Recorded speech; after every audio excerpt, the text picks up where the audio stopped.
6:30, and I'm calling to order the Pickens County Council meeting of Monday, February 2nd, 2026. This meeting is being held to conform with the South Carolina Freedom of Information Act and the council's organizational rules. The public has been notified of the date, time, and place of the meeting. Public notice and the agenda was placed on the county website and the bulletin board, the county administration building, at least 24 hours prior to the start of the meeting. Okay, before we start, how many are here for the racetrack? Okay, good. Okay, that's good. Like the spirit. Okay. You're expecting a vote, right? That's what I got. Okay. Someone gave out some incorrect information. Okay, and I'm going to explain why and how it happened. Okay, and I'm going to read one of the posts that was put on Facebook that was, I think, the root of this problem. And I'm going to correct it now so you know. So you're not waiting till item 11, and then all of a sudden it's not GPS Greenville Pickens Speedway, but it's something else. Okay. This came from the Real Historical Greenville Pickens Speedway page. I'm going to read it word for word. If you look at the pictures and you read the highlighted part of the County Council's agenda, item 11C, you will clearly see approval of GPS SCORF application, meaning they will be voting on whether or not, they being County Council, to approve the destruction of the Speedway. I know this from an inside source as well. It was bluntly said to me. Okay? Now, GPS SCORF has nothing to do with the GPS Speedway. GPS SCORF means Guaranteed Political Subfund of the South Carolina Opioid Recovery Act. Okay? It's an application by the Sheriff's Office for opioid settlement funds. Okay, the County Council will not vote on the application tonight. The County Council will not vote on the application tonight, or ever in the future. The Planning Commission has that job under the law, not us. On the racetrack. On the racetrack application, correct. Okay. So this stuff gets put on Facebook, somebody sees GPS, they think something, and they just repeat it. And I'm sorry, that they misread the agenda. I just don't want you all to wait here for an hour to item 11 and then get upset when it's not anything to do with the racetrack. Okay. Okay, so we're going to start tonight, but we have a public input section. You got a bunch of motorheads like myself that are going to speak on the racetrack, and you're free to speak for up to 3 minutes on whatever you want to say. So that's your opportunity. But there's no vote tonight for the reasons I said.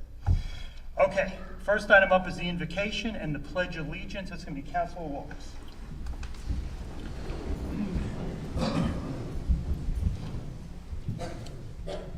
Lord, we come to you tonight thankful for the many blessings that you've given us. We thank you for your mercy and your grace through the last two weather events we've had, that we didn't have any worse situations than we had. We ask that you be here tonight with us. Help us to do your will, give us discernment, and help us as we do the business of Pickens County. Thank you for every person here, and we pray that they make it home safely after this is over. In your name we pray. Amen.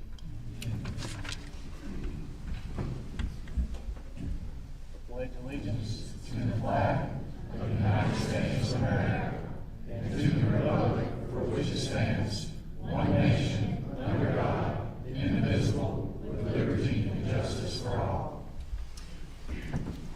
Okay, second item up is public forum. I'm going to introduce our first speaker, Colton Owen. He's the chairman of the Soapstone Preservation Endowment. Soapstone Church and Cemetery has been in northern Pickens County since 1865. You're our first guest speaker. Thank you, Mr. Chairman, members of the council. I bring greetings from Greenville County. I live across the line. With me tonight is Mabel Owens Clark, the matriarch of Soapstone Baptist Church in the Liberian community. You've already heard, founded in 1865, 160 years ago, by freed slaves.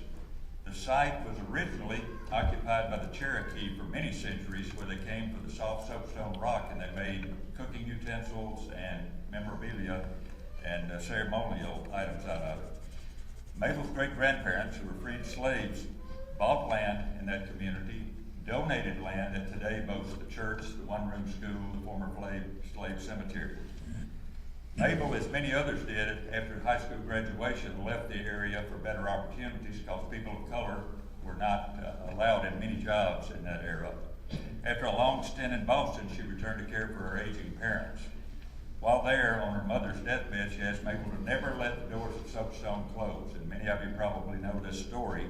Mabel used her cooking skills for 22 years every month to host a fish fry that thousands of people came to in support of that little church. Those fish fries in the history of the African Americans in the Southern Appalachians have attracted attention, not just locally, but regionally, nationally, and internationally. For the last 5 years, it's been my honor to work with Mabel and others to make sure that that history is never lost. In 2020, when I first met Mabel, shortly after one of the fish fries, the bank that held the mortgage that was up to date called the note with 90 days notice. We helped pay off that note so the church owns the property outright. In 2021, we worked with conservation leaders across the state to make sure that that would never happen again. There's a permanent conservation easement to make sure it stays a historic site forever. In 2022, we established the Soapstone Preservation Endowment with one purpose: amass enough funds to make sure we could protect and promote that historic site into perpetuity. In 2024, one of my dear friends, Doug Harper General Contractors, came over and donated services to renovate the one-room school that has been on that site for 100 years. Unlike the 500 Rosenwald schools scattered across South Carolina, there were no outside funds. The community built that school themselves 100 years ago. In 2025, we furnished the school with period items and erected a historic marker on the site to acknowledge its history. And before the end of the year 2025, we reached our goal, which 3 years earlier was impossible. We have $1 million as a perpetual endowment to help protect that property. We're now turning our attention to our mission, which is not to raise money, but to protect and promote that site in the northern reaches of Pickens County. Working with the Clemson Area African American Museum and Clemson University, we're working on a Black History Trail, not just for Soapstone, but for many sites that will bring tourists to that area. It's a community that sits just 3 miles off of Highway 11, and one of the things we're doing working with Pickens County is looking for a wayfinding sign to promote tourists off of 11 to the site. Once in place, we'll begin opening the school with a host on a regular basis for folks to come and visit the site and be able to interpret. Okay, 3 minutes is up. Okay. I'm sorry, we're gonna have a bunch of speakers. Thank you, we're working on the sign, I think. Okay. Thank you, Mr. Chairman. Yes, Thank you, okay. Council. Thank you. Mr. Chairman and members of council, there are 18 other speakers this evening. Okay, typically we only allow 10, but since you all came out, we're gonna let all 18 speak tonight.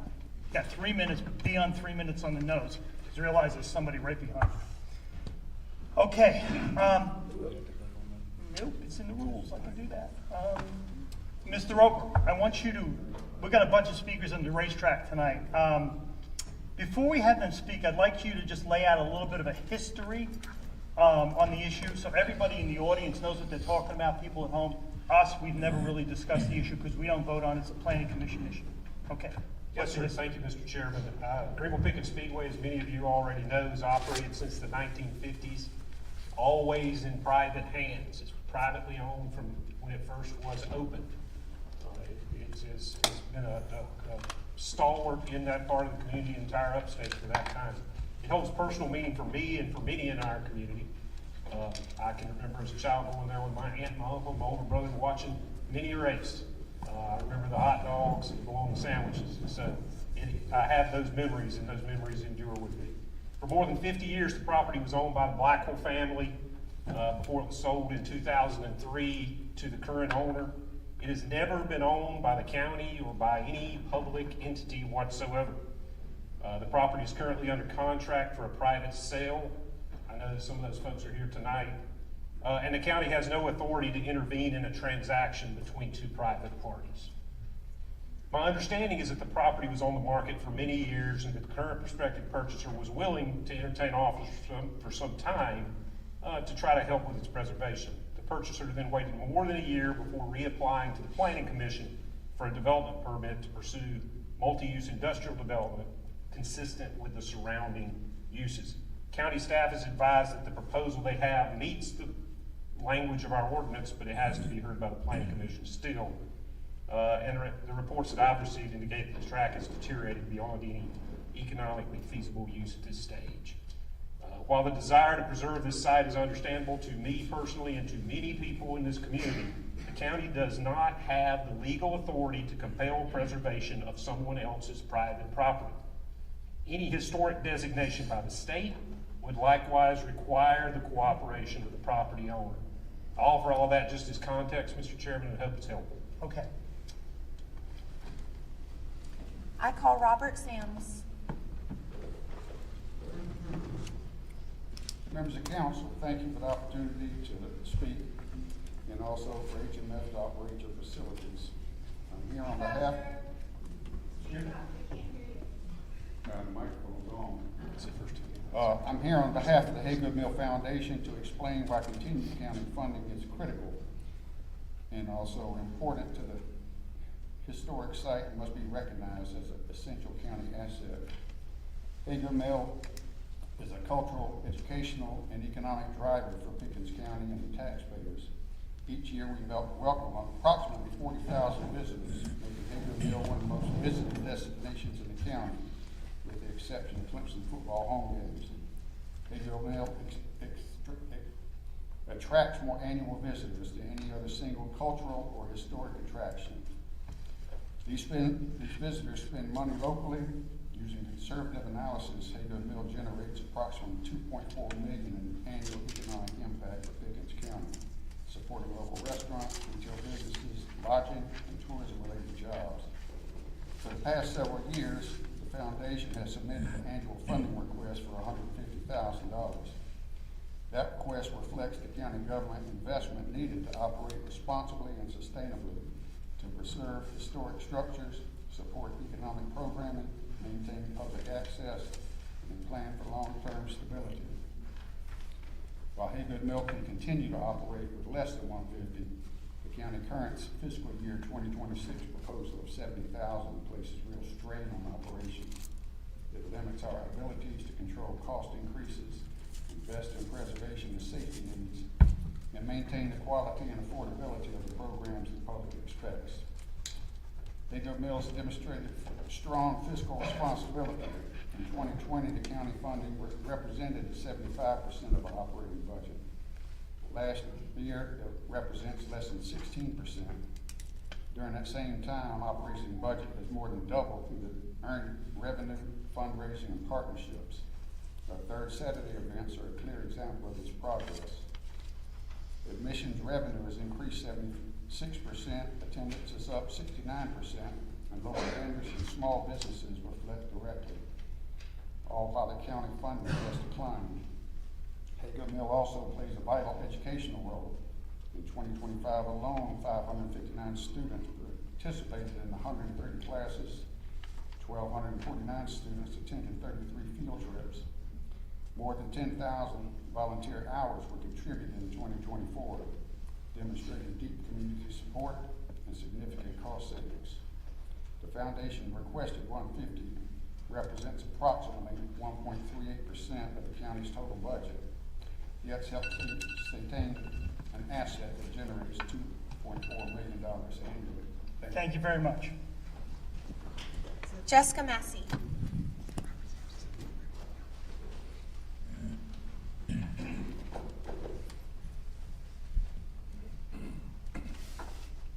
Good evening. I hope you were all warm and safe through these extra wintry weekends. Thank you for gathering still to hear from so many of us this evening.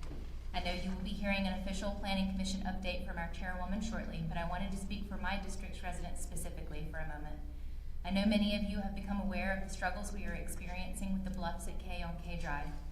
It has certainly been a learning experience for us all. Unfortunately, we are learning a lot of what to avoid in future development. The entire reason I became active in local government and planning is because of the negative side effects of poorly planned and executed development. I recognize that the Bluffs application is not held to our new standards, but many of the issues residents are facing, like noise ordinance, buffer destruction, damage to personal property, enforcement, and more, are not addressed in the updates either in a way that would have helped these residents. I would like to ensure these are complaints that not to come before you again beyond tonight. I sincerely appreciate the hard and very, very, very long hours that I know council invested in the UDSO over the last 3 years. but I would like to bring attention to the fact that Planning Commission experience lately has been that we are only allowed to hold applicants to the minimum standards set forth in the UDSO. We have very little practical wiggle room for discernment. If the position we are required to take lessens our ability to protect the county's current residents and natural resources, then I strongly recommend we substantially further strengthen our ordinances, which feels peculiar to let come out of my mouth because I am of a traditionally limited government mindset. I do absolutely agree that we have an affordable housing shortage and other development needs that we need to focus on meeting, but not at the expense of our current residents and irreparable damage to our land and water resources. This is a big picture focus that must remain dominant in our decision making. I know we have a lot of competing priorities across the council, but I just wanted to place a clear reminder on strengthening these protections. I will be making official recommendations through Planning Commission, as I know is my proper course, but I wanted to add my voice to that of my neighbors tonight who have been greatly adversely impacted. I know we can and will rise to this challenge because I know each of you care deeply and take the growth of this county and its residents seriously. Thank you for all that you do. Thank you. Brandon Langston.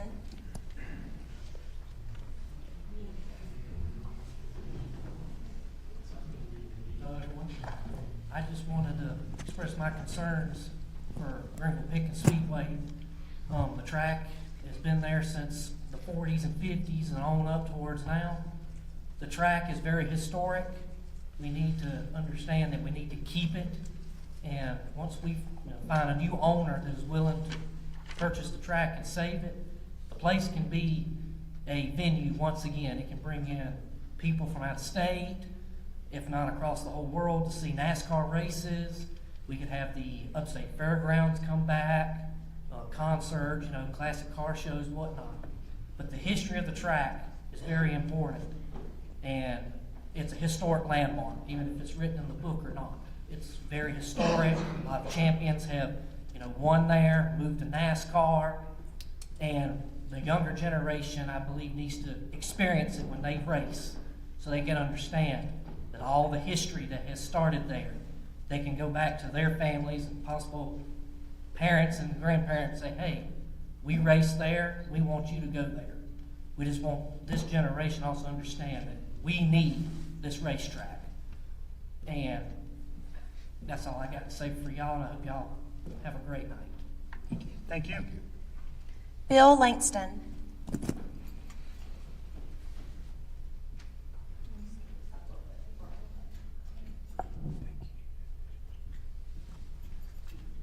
Bill Langston. Tasha Comer. Oh, is that Bill here coming up? Yeah. Bill, are you Bill Langston? Okay, I said Bill Langston. Tasha Comer.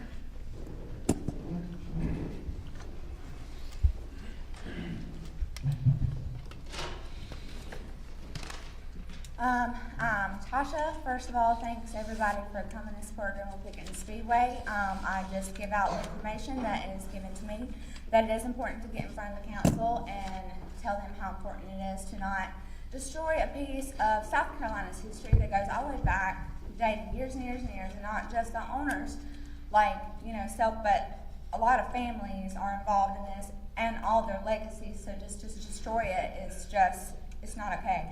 Second of all, I went back and forth and emailed you, Alex, several times. Not once did you say it wasn't important that anybody come to this meeting.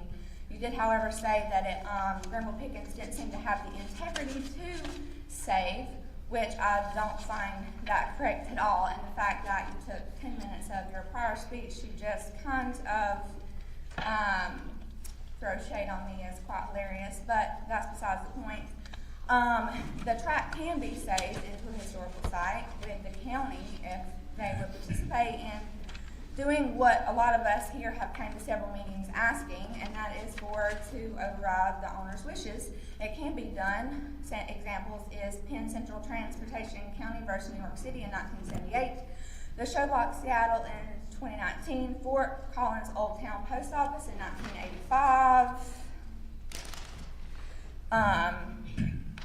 Monastery in Kansas in 2007, and that's just a few that I just was easily able to find myself. The fact of the matter is, I don't think that South Carolina, Pickens County, obviously hasn't had to do with that before, so maybe you don't know how. But I need you to really dig down and find out how to do this, because it is very important to not only me, but a lot of people. And a lot of people in North Carolina were coming, some very heavily involved in NASCAR, but they couldn't make it because of the weather. There's snow and stuff is still up there. So they were coming today to say that it is definitely a part of NASCAR, and the reason it hasn't been bought is because it's an outrageous amount. It needs to be lowered. It would already been bought. If it's made a historical site, we can get grants from the state. They will help give money to fix up the track. It can be bought. It can be purchased, and it can be made into what it once was, which is great. I feel like it's very important for people to come to the council meetings, because things get done without us even knowing about, like the parking of Granville Pickens Speedway just kind of being, that was done without any of our say. We weren't told about any of that. So now I feel like it's my duty to tell everybody when I even think Granville Pickens is going to come up with speech, for fear of somebody going there and bulldozing out without anybody getting able to say. So I don't feel like the county has helped at all, and I wish that they would really take this serious and really dig deep into this matter. Thank you. Thank you. Connie Sepek.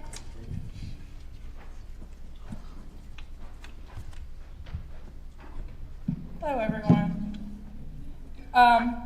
In regards to the statement earlier that an entity cannot force a historic landmark on a private property, yes, a county in South Carolina can force historic preservation regulations on private property through local zoning ordinances and designated historic districts, even without the owner's consent, under South Carolina Code of Laws, Section 629-870. So the mere fact that we're being told incorrect information from people that are supposed to protect our land is kind of alarming. I mean, I'm just going to put it out there like that. You tell us you can't do it, yet we have 4 or 5 cases of precedent where it has been done. Maybe someone's not just doing their due diligence to figure out how it can be done. We've been told on multiple occasions that nobody cares, show up. There's been 5 or 6 of us show up. So yes, we went to Facebook and broadcasted it as much as we could, and I think we did pretty darn good. So for anyone to sit up here and say that we don't care and it can't be done, that's just a fallacy. These people care and it can be done. You just have to take the time to figure out how. It might not be easy, it might not be straightforward, but all these people would be willing to do anything they can to help it. We went over the historic importance of it and how many people, and quite frankly, this developer it's wanted to be a shopping center, it's wanted to be a restaurant, it's wanted to be an apartment complex. Like, are we just trying to just tear it down just because we're bored? 123 and 124 are already chaos. Chaos. You just heard it from your zoning commission. It is chaos. There has been residents shown up at the meetings about what influence the development has already caused the problems, the traffic through the neighborhoods. There is a school back there, and no one seems to care. This isn't just about a racetrack. This is about the community, and the community that this development has affected. Sure, jobs, great, but you're running your own residents out. Is that what we want? We want to bring in new life to run out the ones that have been here? It just doesn't make sense. And quite frankly, when asked questions, we get hit with roadblocks. When we request documentation, we get told an absurd amount of money to pay to get the documentation, but can't get a breakdown of how that fee was come about. We're supposed to be given transparency and given information when we request it, yet we're not. But when you ask us to do something, we came with it. I would like for it just to be a thought, more than just a passing nod, more than just it's just a racetrack. Really, really think about what could you do if this was something that was that important to you. Thank you.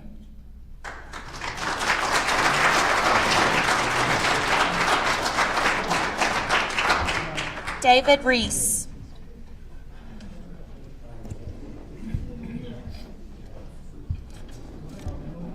Thank you for letting me speak, Council. I'm here on behalf of the racetrack. I would just like to say, 1959, my dad, Paul Reese, started building race cars and putting them on the tracks. He had legends, local legends, race for him, such as Jeff Hawkins, Don Bumgardner, Harold Painter, just to name a few. And I grew up at the racetrack from the time I was 8 years old.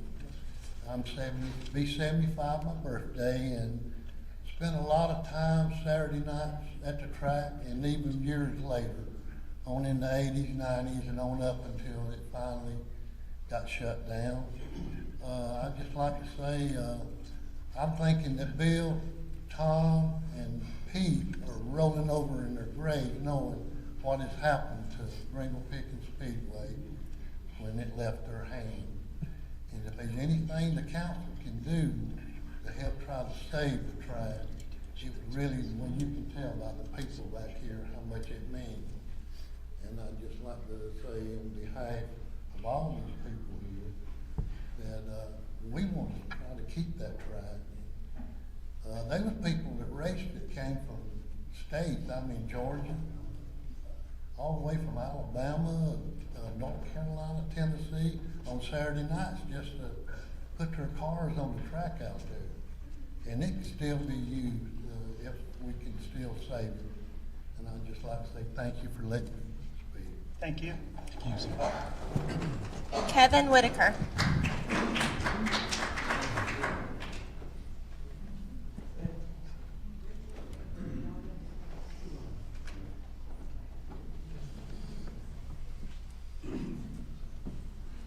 Not much on public speaking, but nobody probably thinks more of that racetrack than I do.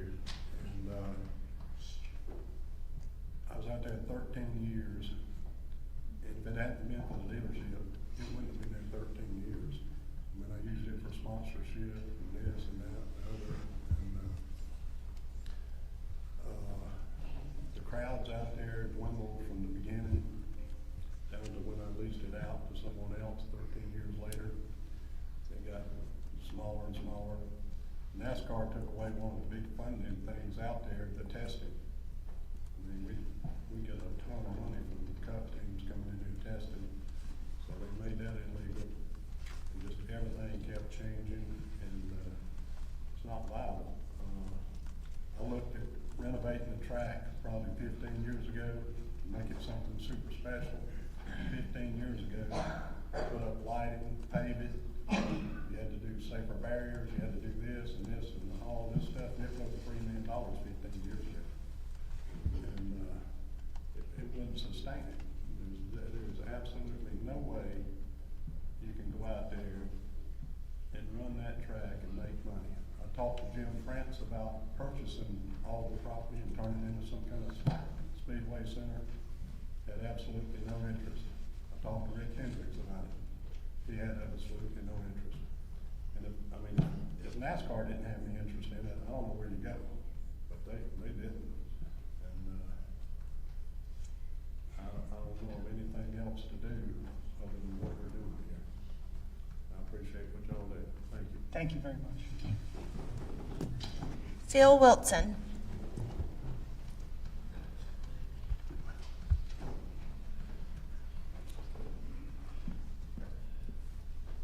Not easy night on anybody, and I understand everybody's position, and trust me, I don't take a lot of pride in being a part of history going away, but history goes away every day.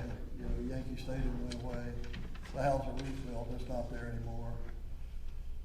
Where Hank Williams hit his 715th home run, that's not there anymore. Neither is Orange Bowl, and I can go on and on. I do agree with the people in this room. It is a historical venue.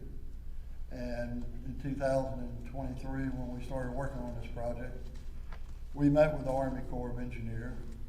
We met with the South Carolina Historical Preservation Officer. And we deemed it to be an historical venue. And it's not like it's not been done. It is an historical venue. The point I'm making, just because it's a historical venue, does not necessarily protect it forever and ever. It still takes money, and it takes a desire of someone to put up that money to make a change. It's not just the people in this room, it's somebody that's gonna write a check, as Kevin said, for several $1 million to make it a racetrack.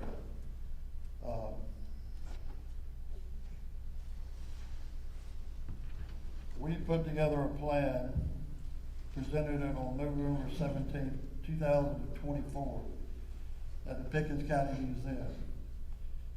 We sent out Facebook messages, email messages, certified mail to Pickens County Historical Society, Pickens County Planning Department, Pickens County Museum, and Save Our Speedway Facebook group. We presented our plan that evening and had no objections. That was adopted in 2025 by the Army Corps of Engineers as a plan of mediation.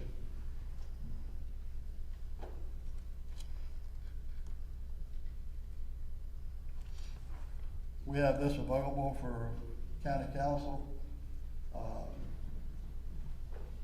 If y'all want to have a copy to read it at your convenience.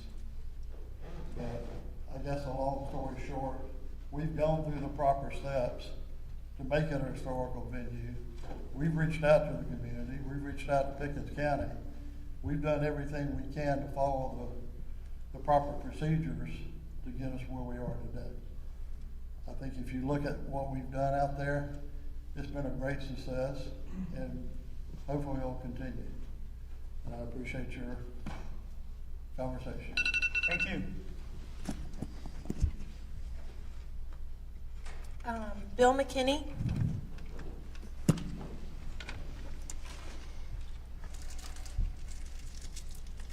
Good evening, council. A little change of pace. I'm here to speak about roads generally in our county, particularly as they are impacted by new development, whether that new development is industrial or residential or commercial. I am reminding the county that we do not have an interstate that runs through our county. Unlike all of our neighboring counties in South Carolina that can potentially flow traffic, our county is at a unique disadvantage in that we do not have an interstate. So we rely on major highways, such as they would be in our county, 153, Highway 183, 123, Highway 8. These roads are already under a lot of stress, and so when new developments are proposed, I would just like to ask that the Planning Commission have the authority to require specific traffic studies as they would relate to the volume that is to be expected on these roads, and in particular, any additional turn lanes or so forth that would have to be built to accommodate new slowing down on those highways.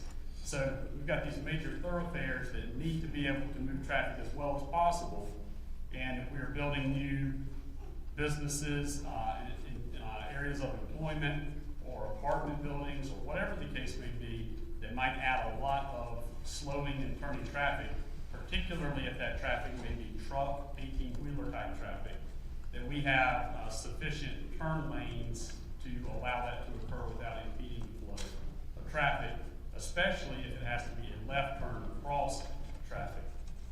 I know that on the road where I live, which is Heritage Road, very close to 153 and K Drive and some of these other places that have been spoken about already, I've already seen increased 18-wheelers on my little back road. Many of these roads do not square at intersections. They already come in at odd angles, and that makes a broad turn have an added level of difficulty. So what I would like to ask is, does the county or does the Planning Commission have authority to question a Department of Transportation approval? So I know that many developers have to have DOT studies, but if that study comes back in a way which the Planning Commission or the council finds to be inappropriate for the project, is there a method of recourse? And that's just a legitimate question I have, and I appreciate your time. Thank you. Thank you. Josh Medlin.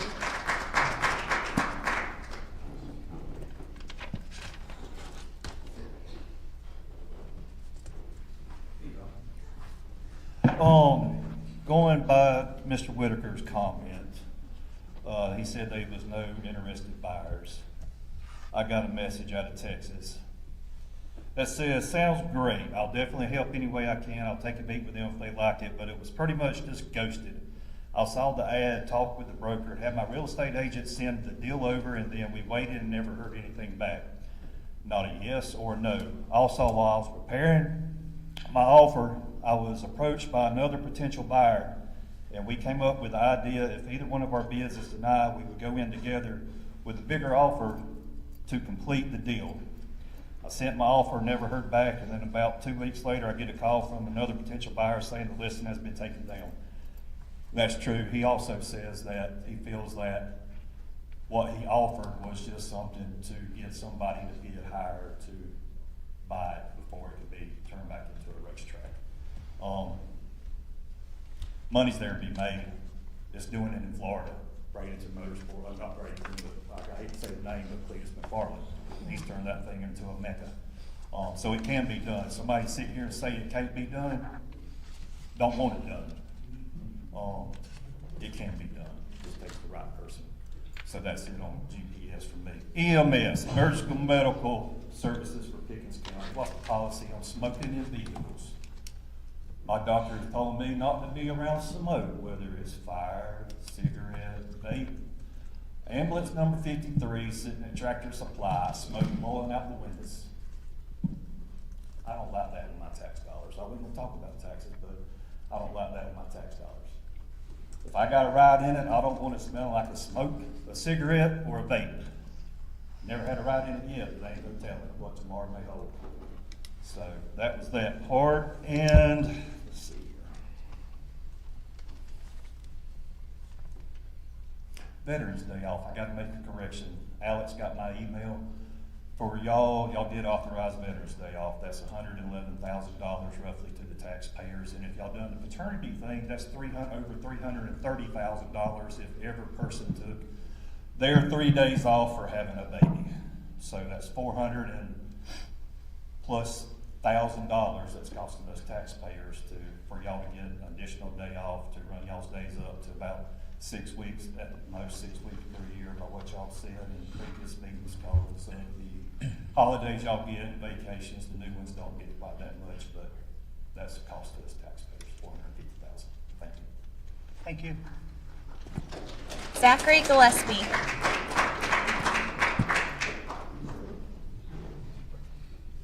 Yeah, so thank you for your time. My name is Zachary Gillespie. I own Gillespie Garage LLC. It's a motorsports content business, and I travel the country documenting the communities that make motorsports what they are.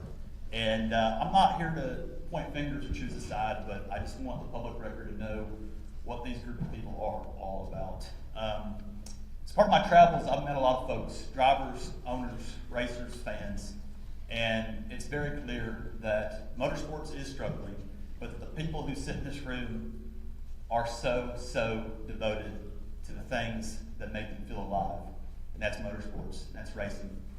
I see a lot of numbers and hats, manufacturers on their hats, and these people are passionate because these are their livelihoods, is going to their local racetrack on a Friday or a Saturday night to see a show. They're the most passionate people that I know. I'll quote somebody from my last project who told me that motorsports and drugs are very related. The only difference between motorsports and drugs is drugs has a cure and motorsports doesn't. And so when I see these people get animated and passionate, it's because they feel a real sense of pain and they feel a real sense of devotion to this local track and their community. I myself have never been to a race at Greenville Pickens. In fact, the first time I laid eyes on it was 2 weeks ago.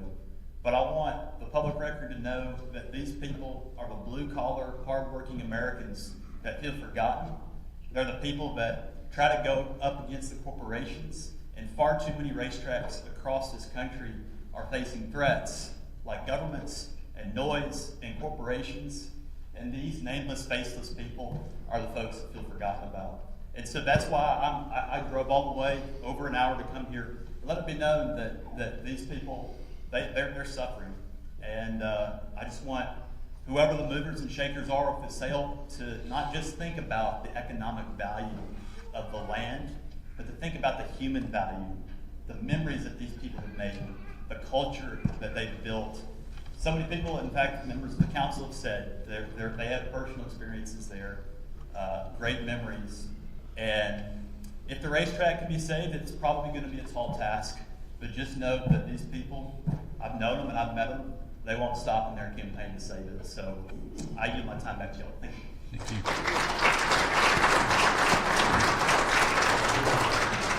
Josh Sams.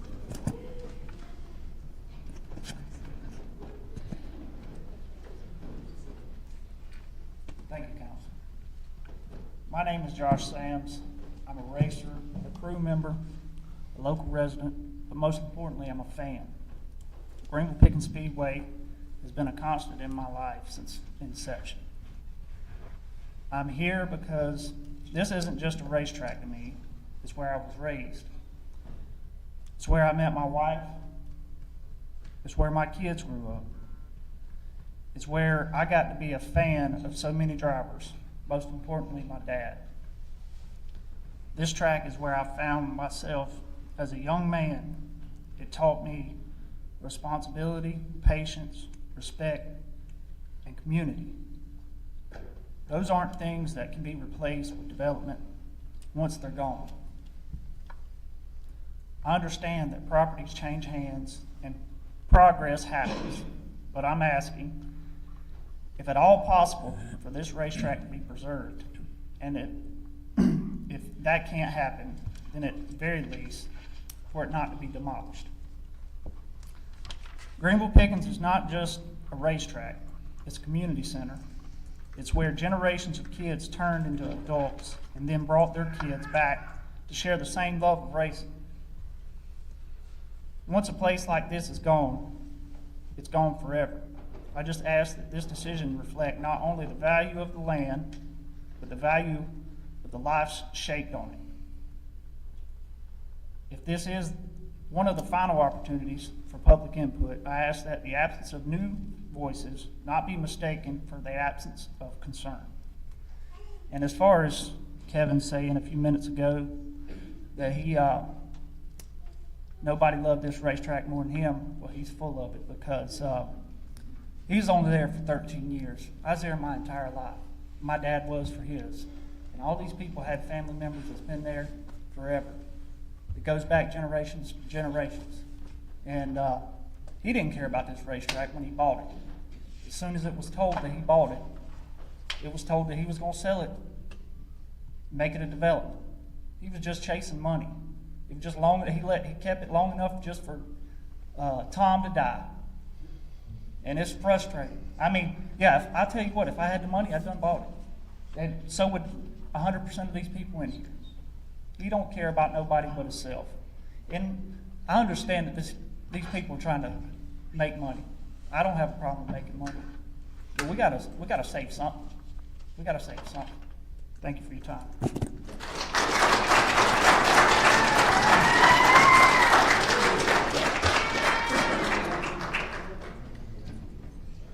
Augustine B. Thank you.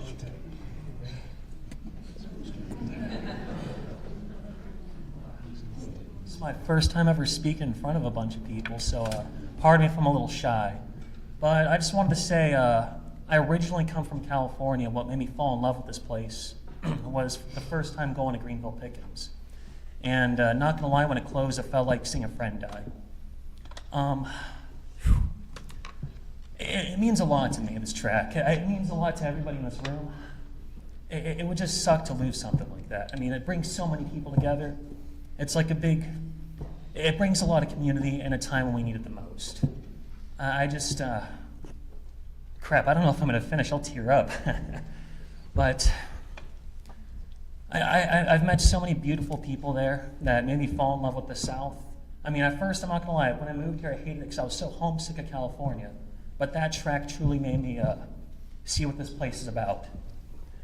I mean, seeing what's going on with this place, a lot of it is reminiscent of where I'm from, where a lot of the racetracks are closing for development, factories, and all that sort of thing. But it's making the traffic worse.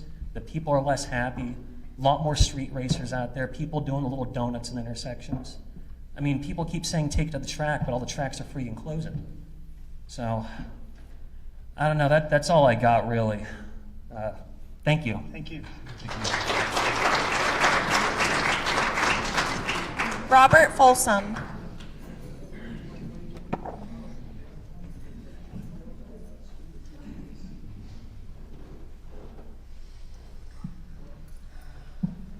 Thanks to the board for giving this opportunity for us to share our thoughts with you. I'm here to remind the board about a Pickens County success story. And it happened in 2007. The town of Central was going to demolish a landmark building to make room for more parking for the downtown businesses. Well, two things happened. One, it was discovered that there would be a huge financial benefit to the town of Central to not tear that building down and instead earmark it for tourism. At the same time, my organization, the Central Railway Model and Historical Association, we showed up. And the two of us came together, and now in Central there is a world-class train museum. And there's people from all over the world who've been there. Families are coming there. It's a great family enterprise. And it's been a boon to the economy of the town of Central. Thank you.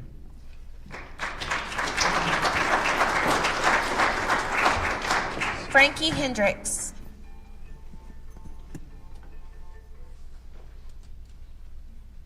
Hey guys and gals, thank y'all. Appreciate it.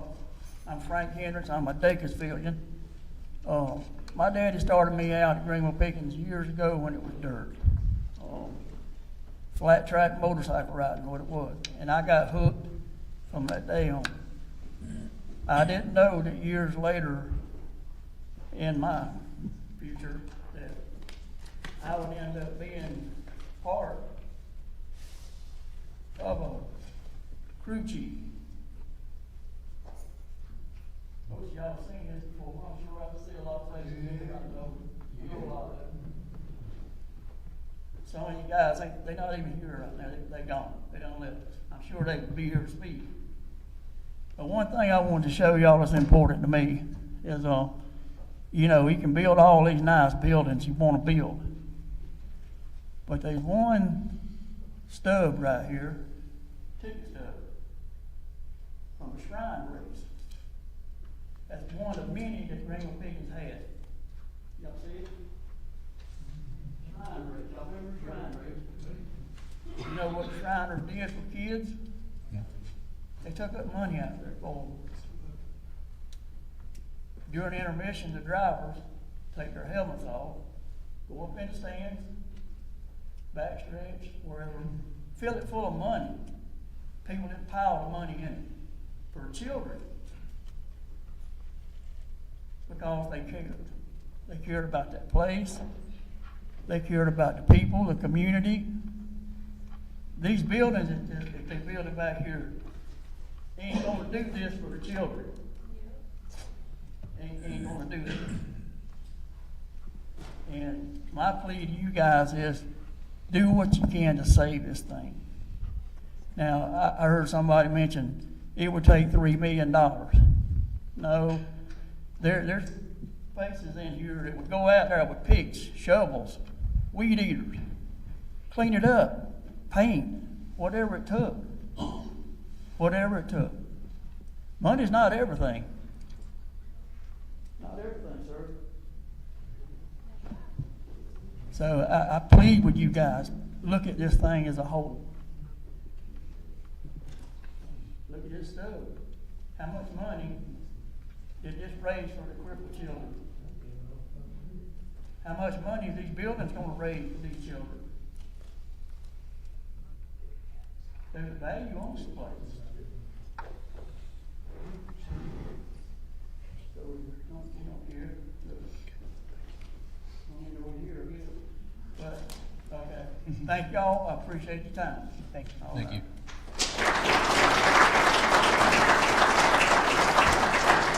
Nate Roberts.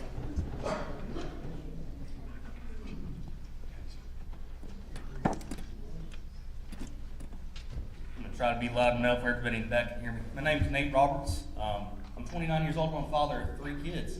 And right now, if you go to my 8-year-old and you ask her, what do you want to drive when you're older? She'll tell you a Corvette with flippy floppy headlights. And my 5-year-old wants to drive a Jeep, and my 18-month-old hasn't figured it out yet. But motorsports is important to my family. My uncle grew up racing Ralph Earnhardt at Greenville Pickens Speedway. It's been a part of our lineage for years. And about a year and a half ago, I moved my family from the Reedville area to Pickens because I thought that it was an amazing place to raise children. I've been a commercial truck driver for the last 8 years of my life, and I grew up around commercial truck driving. But having spent many years delivering in the Greenville Pickens area, in western North Carolina and other areas, commercial parks will very quickly change the character of a town. And the town that I grew up in eastern North Carolina, when I was growing up there as a kid, it was a town of 3,500 people. You knew your neighbors, you could go to the grocery store, you could shake hands with people, and you knew everyone that you came into contact with. And because of planning commissions and zoning commissions and councils that have allowed the commercialization of a small town, that town is unrecognizable now. And that's happening to many areas around here. I'm sure if you go to Greenville, Spartanburg, anywhere around here that's had this influx of warehousing and commercial construction, it has changed the face of these towns, and it's forever changed the traffic of these towns. It's changed the way that children are raised in these towns. I live up near Pumpkin Town. My kids can go play out in the front yard. My 5-year-old will come in the house carrying a chicken. Just, Dad, look at this. People ought to be able to have a simple life in Pickens County, and if we keep bringing in large commercial structures and more, 5-story apartment buildings and things like that, it's going to destroy the way that we live in Pickens County. Pickens County and Oconee County and areas in this part of the upstate are some of the last harbors for simple living in the upstate of South Carolina, and we shouldn't destroy that. We need to preserve Greenville Pickens Speedway. We need to preserve a lot of these older buildings that really determined the way of life down here for the last half-century.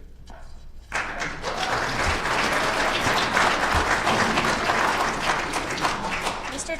Chairman and members of council, this concludes the public forum. Thank you very much. Mr. Roper, a couple of things. K Drive, Jessica Massey mentioned that. Just give a quick overview. That's another planning commission thing. If you get questions about it, just give a quick overview. Yes, sir. Thank you, Mr. Chairman. The Biloxi K, that development, I think it's perhaps the last large, high-density development like that was approved in Pickens County under the old development standards ordinance. As a matter of fact, I think, and I saw Dr. McKinney over there, I think that was one of the big impetuses of a lot of the public outcry at that time, leading to the study by county council and ultimately county council enacting a temporary moratorium on any type of development like that, and then months and months of work towards reform on our unified development standards ordinance. Substantial reforms went into that, which impacted types of development going forward. As Commissioner Massey referenced, the Biloxi K is under that old standard, though. The new ordinance can't change the rules after the fact. So we're mindful of that. The density allowed at the time is no longer possible in that area or in most of the county. We're aware that there are some questions regarding the Planning Commission's approval back in 2022. However, all ordinance-based time periods for appeal or challenge have long since expired. And so we are confident that the approval from back in that day carries the full force of law. Investigation and enforcement of complaints are governed by the laws that existed at that time and by our enforcement mechanism now. So if we try to apply new buffers to the old situation, we can't, but we can enforce the old buffers. The community, and there's members here tonight, that have done a good job of keeping us informed of those violations, and we have followed up on those violations. We called a meeting where all of our staff met with many of the property owners in order to get their first-person point of view on it and to clear up misunderstandings. We've done one-on-one meetings. In fact, we've got another one-on-one meeting coming up this week. But we've also called a meeting, I believe it's on the 13th of February. I may be getting that date wrong. But it's a meeting again like we had before. I'm told that's the right date. Where we got everyone together, all the stakeholders together. This time the difference is we're inviting strongly the developer to be there as well. We want to get to the root of those problems. So we're going to continue working on enforcement. We do have limitations, obviously, but we're also aware that neighboring residents have proposed a series of additional reforms to the UDSO, and many of those ideas our staff has looked at, and we think they have some merit. And so we look forward to those conversations for future action by the Planning Commission and also by County Council. Okay, second point is Mr. McKinney asked about DOT approval on DOT roads. Is there anything that the Planning Commission can do about that? You know, I want to look at that specifically because my instinctive answer is if the DOT has given a number, we're bound by it. But I want to test that and make sure, so we'll report back on that. Okay, final thing is smoking in EMS vehicles. Yeah, I've got that as a note. We'll follow up on that one. Thank you. You don't know? I don't know the answer to that question. Okay. All right, thank you very much. Thanks, everybody. Okay, next item up is going to be approval of the minutes. I'm going to make a motion to approve the minutes of January 5th and 20th. Do I hear a second? Second. Any discussion on that? Those in favor, raise your right hand. Those opposed, same sign. Passes unanimously. Next item up is number 4, the administrator's report. Mr. Rowe. Thank you, Mr. Chairman. I'll give an opportunity for those that are looking to leave before I speak. This happens to me every time. I know, it's just not hang around for what you got to say. Yeah, thanks all for coming. I love it that they were here like that. I wish that we had citizens that were passionate. Mr. Chairman, I do thank you for the opportunity to update on a few things that the county is doing operationally. First thing I'd like to point out is the ice storm recap, not the delightful snowstorm we had this past weekend, which was a lot of fun for a lot of us, even though we had a wary eye on it. The ice storm from the previous weekend, where I can give you some stats, some preliminary stats. You'll recall that we opened up our EOC at 7 a.m. on Saturday, and we continued it through 2 o'clock on Tuesday. And if you're in the lobby and you can hear me, if you could keep progressing, that would be great. They're going. But so we had our EOC open for that time period. We were in a state of emergency with the chairman and the vice chairman had consulted and agreed that we would declare. That lasted that entire week and allowed us to do a lot of things to address the ice storm. I can give you some stats. County agencies that were involved, obviously E911, County Fire, County EMS, Rescue, Roads and Bridges, Administrative Dispatch, the Sheriff's Office Dispatch, Building Maintenance, Vehicle Maintenance, our County Engagement and Communications Office, IT, HR, DSS, the American Red Cross, Pickens, Liberty, Central PDs and Fire, and Easley City Fire, along with Easley PD, Pickens County Sheriff's Office, SCDOT, and the South Carolina National Guard were all involved in our response. Total weather-related calls received during the time the EOC opened was 243. 128 trees down, 44 power lines down, 11 disabled vehicles, 16 other types of calls, and we had 2 disabled vehicles that were flagged for towing. Roads, we had 241 roads in the county that were at some point closed. All of those have been cleared after that storm. Obviously, we had the snow this weekend, so we're busy about that to now, even now. 25 other types of assistance. Someone needed a ride from here to there, and we did our best to provide it. We had about 34 people in shelters during different times of the emergency. At Pickens High and at Easley High, I do have to say that the school district was amazing during this ice storm and did great work, very adaptable, and gave us what we needed in terms of sheltering, and we really appreciate that. 4 of those were oxygen dependent, and we're looking at some new equipment for us to have on hand, manifolds. I don't know exactly what they are, but my EMS folks tell me we need those for the oxygen dependent in these situations. And then 14 folks needing transportation to or from. What you're looking on the screen is a dashboard that we have that we update down at the EOC. You're looking at several other action photos, but I want to tell you one other story. And I've talked about this a little bit on social media, but a lot of the folks that were in here before talking about the kind of can-do spirit, the chairman called it, I think you said motorheads. You know, the folks around here in the foots of the Appalachian Mountains that we can, if something's broken, we can fix it. If something needs doing, we just do it. Our roads and bridges guys during the ice storm had the opportunity to get brine mixture from SCDOT. Pickens County does not have a history spreading brine on roads. We don't have that kind of ice storm often enough. We spread sand. Well, that's not as effective, so we took them up on it. But our roads and bridges guys, you see the thing hanging off the back of the truck, they looked on YouTube, they figured out, they called some folks, and with their own hands and with the stuff they had on hand, they constructed the system to hang off the back of the trucks and spread the brine. And that system worked great during the ice storm. Then DOT told us that they used so much brine in the ice storm, they couldn't get us any more brine. And we've gone to these great lengths, and we were so excited. Well, Mr. Chairman, what roads and bridges guys did is they sat around and they took what they had. And they took their Appalachian history of mixing stuff in the backyard and in a still and boiling it and putting it in little mason jars. Instead, they used their hydroseeders and equipment they had on hand and recipes they found online, and we made our own brine. And we put it on the back of our own trucks, and we went out there and attacked this recent ice storm. I think it's a perfect example of how Pickens County can do more with less. We're inventive, we're hard scrabble folk, and I'm just proud to work with them. I wanted to brag on the roads and bridges guys for using their innovation, using their cultural heritage to know how to tackle a problem like this. So I wanted to point that out to you as a way of saying thank you to those hardworking men. And then on a totally different note, you'd asked some questions about impact fees at the last county council meeting. I wanted you to know the staff has completed a complete review of that, from conceptualization to the bidding process, to the contract, to the deliverables. And if it's not on tonight's agenda, but if council desires at any point, we'll be glad to work our way back through that in a work session environment. Other than that, I'm anxious to hear any questions you might have. Any questions for the administration? Mr. Chairman? Yes, sir. Just purely, we just passed a new county handbook.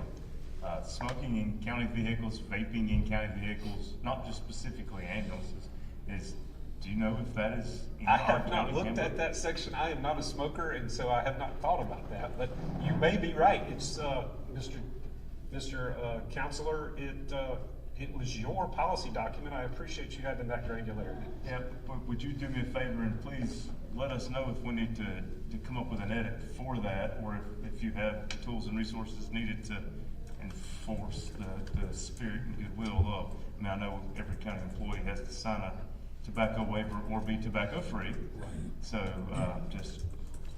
Thank you very much. We'll follow up on that. I appreciate it. My second question, and the chairman has already kind of asked it, but I'm asking it a different way, specifically towards the UDSO, specifically towards traffic studies and what's required from traffic studies, and the leeway that the Planning Commission does have.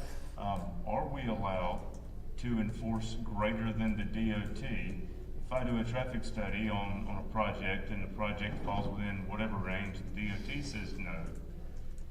If the recommendation is to go greater than, but the DOT doesn't necessarily recognize that, can our Planning Commission recognize that? I think it's a good and valid question. I want to make sure we give you a careful answer. Any other questions?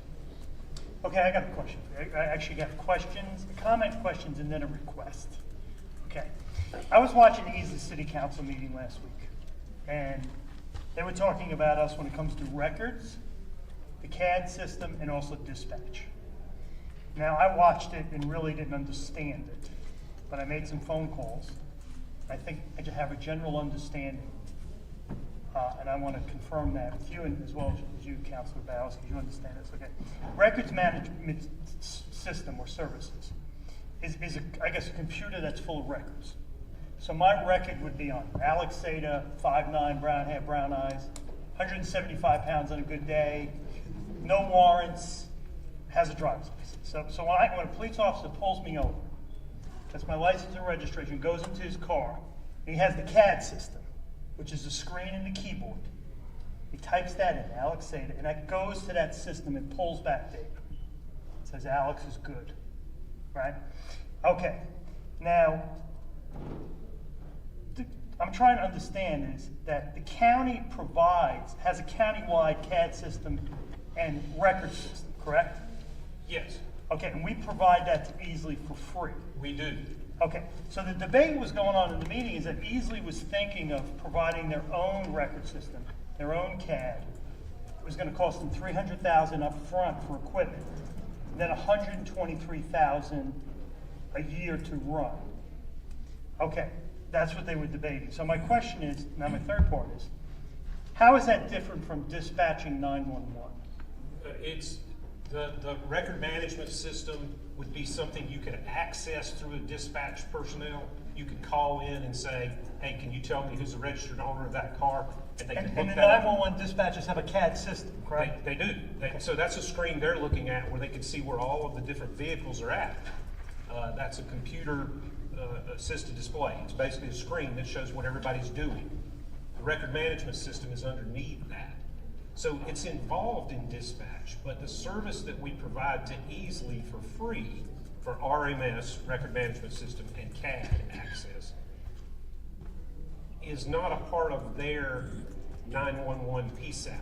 They run their own 911 system. They run their own dispatch. It really came about because we provided them radios, and you remember when we provided every agency in Pickens County with new radios, it grew out of that we started providing them additional services with RMS and CAD operations. Okay, so you have those three different entities. Now, my request is, could you go to their next meeting and be available to answer questions? Yes, It looks like they're going to debate that issue, whether they're going to go with their own system or not. And Mr. Bowers, I think that's your district as well, if you could be there. Be glad. Because I'll tell you, I watched it and I didn't have a clue. There were a lot of people talking, but these three components, now that everybody understands them, I think it'd be clear. I do know from just people calling me and telling me that there was some confusion introduced into that about it being a dispatch issue. And It's really not. It's really not. Really, this is a different thing. Now, do all emergency vehicles have the CAD system? Okay, EMS? in the vehicle, I would say not all emergency vehicles, because I'm not sure that some of the rescue squads have that. EMS has it? EMS has it in their vehicle, the sheriff's office has it in their vehicle, fire would have it in, I would assume, most of their vehicles. Okay, does anybody else have any other questions for the administration? Okay, thank you very much. Item number 5 is committee reports. There's none. Item 6 is council correspondence. Okay, on Tuesday, February 17th, I'd like to schedule a council meeting for up to 4 items. Okay, Councilor Holloway and Linville are going to present their drafts for evaluation forms on that night. Council evaluates 3 employees only: county administrator, county attorney, county clerk.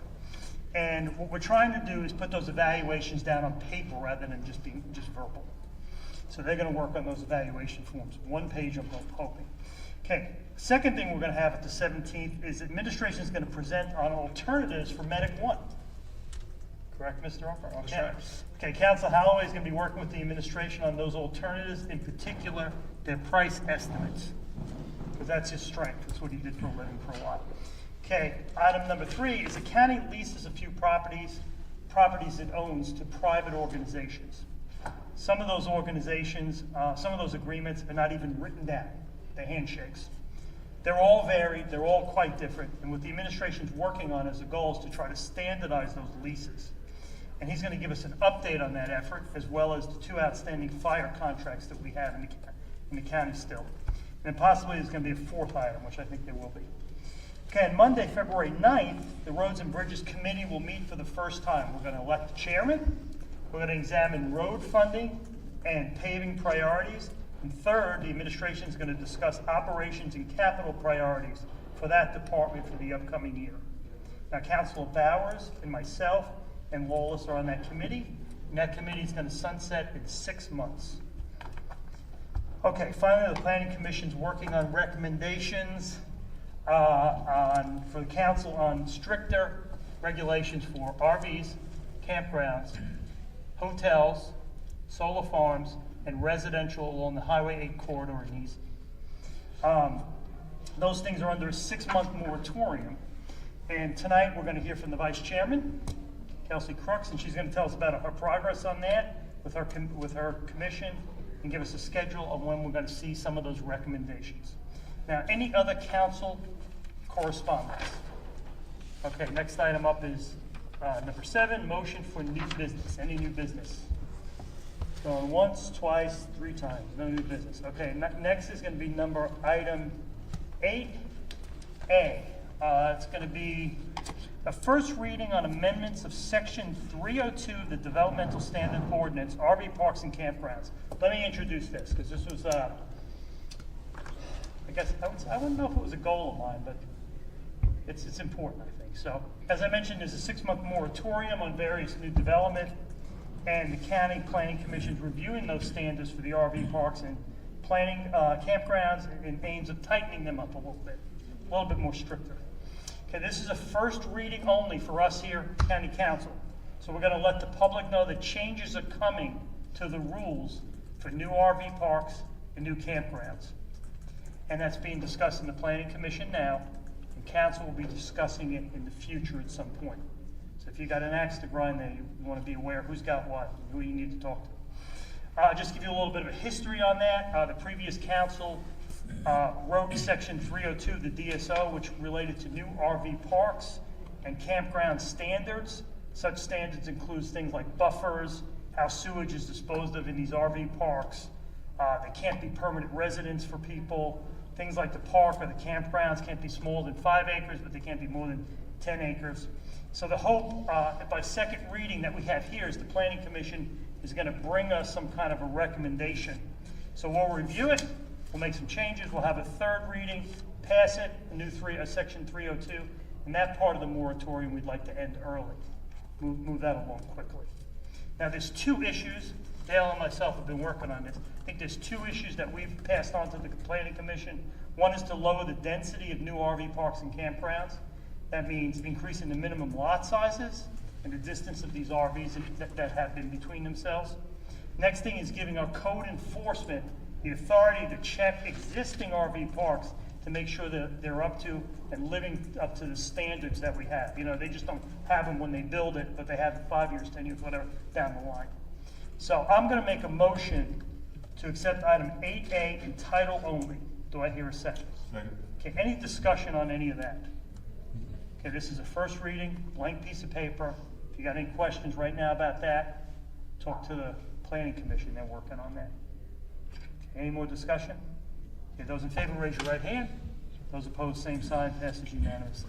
Okay, next item up is going to be item 9A, and that's a second reading of an ordinance to abandon a sewer easement at Earls Bridge Road, which the county owns. And that's going to be our county attorney, Destiny Pratt. She's going to tell the audience what that's all about. Thank you, Mr. Chairman. Good evening, members of the public. This is ordinance number 678, as the chairman stated. By way of background, this is related to Earls Bridge Road. And the purpose is really to formally clear a legacy property interest that no longer serves a public interest. And so what that means is it's not the creation of a new easement at all. It's not the sale of county property. It's just the release of a possible county interest that is no longer used or needed. Again, by way of background, this property was originally acquired by the school district of Pickens County in 1957. And at some point, a sewer easement was created in connection with that property. In 2011, the county acquired that property by general warranty deed, subject to existing easements and matters of public record. And so there are citizens now that are interested in that easement.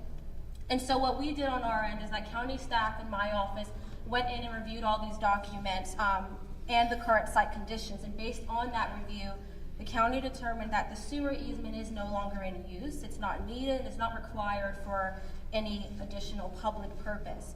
And so abandoning that easement will not disrupt existing utilities, sewer infrastructure, or anything related thereto. And so with that, the county has authority to pretty much draft a quitclaim deed to release its interest in that property. And so this is a formal way of making that whole process work. And so this is second reading, we'll have a public hearing, then there'll be a third reading, and then I will draft up a quitclaim deed for us to get signed. And I'll open the floor for any questions on that. Any questions? Okay, I'm gonna make a motion to approve item 9A is presented. Do I hear a second? Second. Any discussion? Okay, very good job on that. Those in favor, raise your right hand.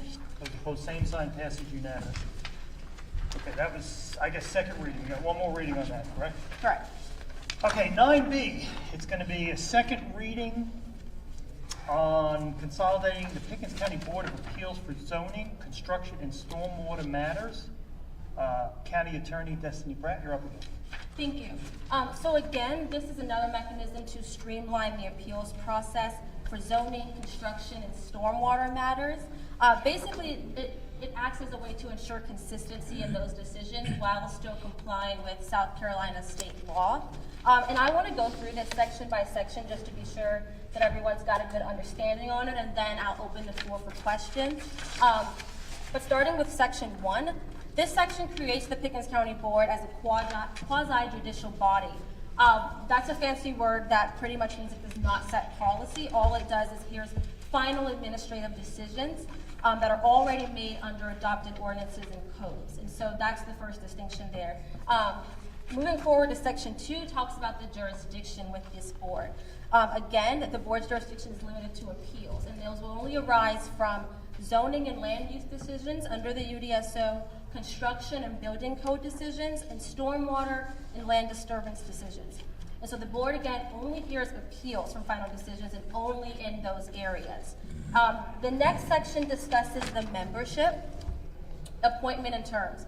And so the board will consist of 7 members to ensure reliability in meeting quorum and statutory deadlines. And so members are going to be appointed at large instead of district-based. And the idea behind that is to avoid district-based decision-making, but also reinforce that board's quasi-judicial role.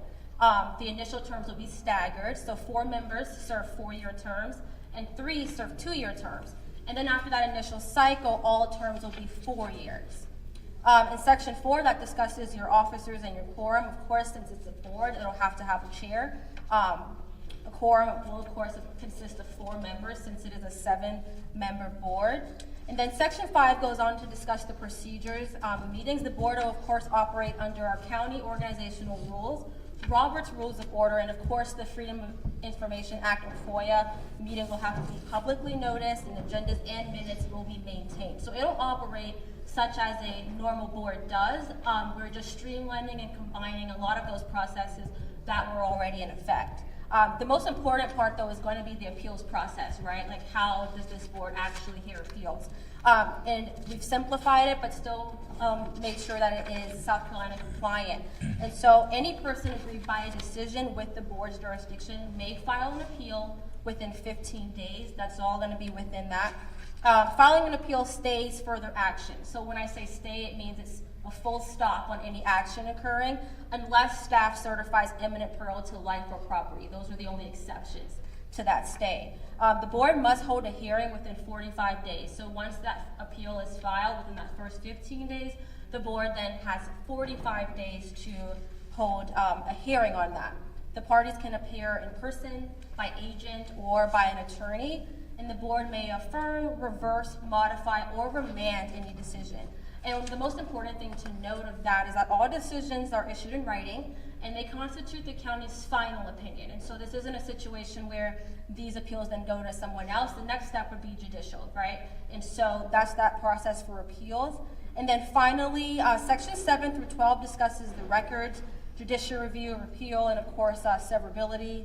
And then in closing, this ordinance just really modernizes what we already do in different boards, but it combines it all into one and kind of streamlines that process. And so I'll be happy to hear any questions that council may have on it.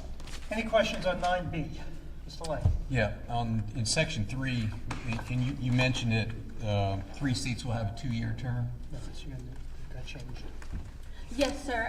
So the initial packet that you all had was an error, and I've since then put an updated copy, and so now the terms will be 4 years and then 2 years in the middle. That was my question. I apologize for that. That's fine, thank you.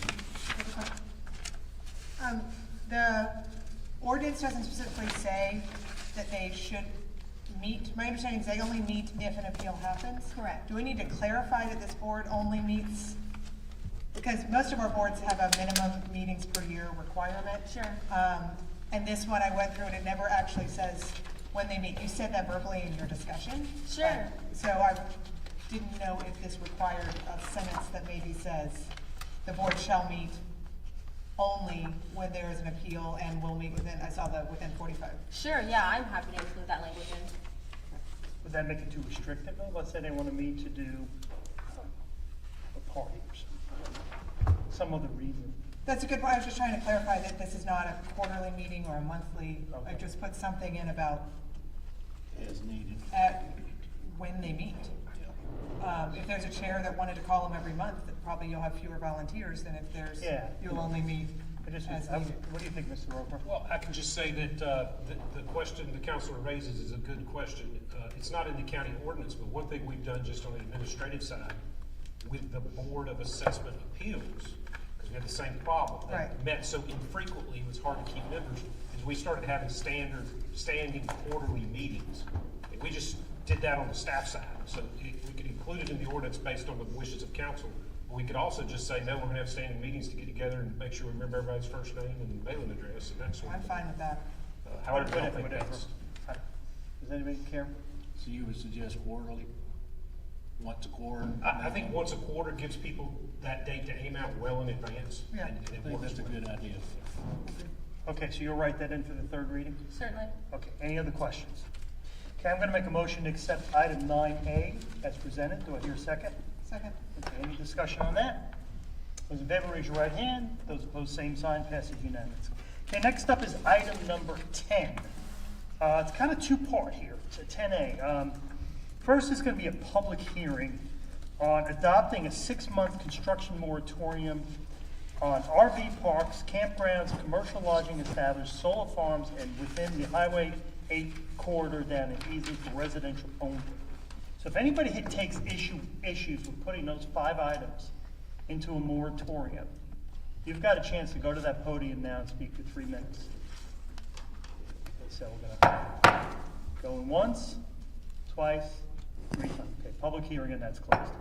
Okay, next is I'm going to make a motion for 10A as presented. Do I hear a second? Second. Okay, any discussion? Okay, I want to just say something about this, because I've alluded to it earlier. The moratorium is on 5 different items, like I explained. Most of this came from the Planning Commission, so we're gonna rely on the Planning Commission to come up with the new restrictions or recommendations and make recommendations to council. Now, this division of labor approach only works if the Planning Commission doesn't stray too far from what the council's looking for on the issue. So what we're doing is Council Holloway and myself, we're gonna be working with the Planning Commission on the RV parks and campgrounds. Now, Council Laws, and this is important to you, you're gonna be working with the Planning Commission when it comes to hotels, commercial lodging. Council Linville, you're a point person on solar farms with the Planning Commission. Council Bowers and Lang, you're gonna be working with the Planning Commission on Highway 8 and that corridor down there. So if any councilor, you have input on items that you're not involved in, call the administration, let them know what you think. Call your Planning Commission rep, let them know what you think, so you'll have input on that, or you'll put your 2 cents in there. Any other discussion on a third reading on that 6-month moratorium? Okay, we'll call for the final vote on that. Those in favor, raise your right hand. Those opposed, same sign. Mr. Roper, when did that moratorium go into effect? Goes into effect, apologize, Mr. Chairman. It's effective as of the date of the first reading.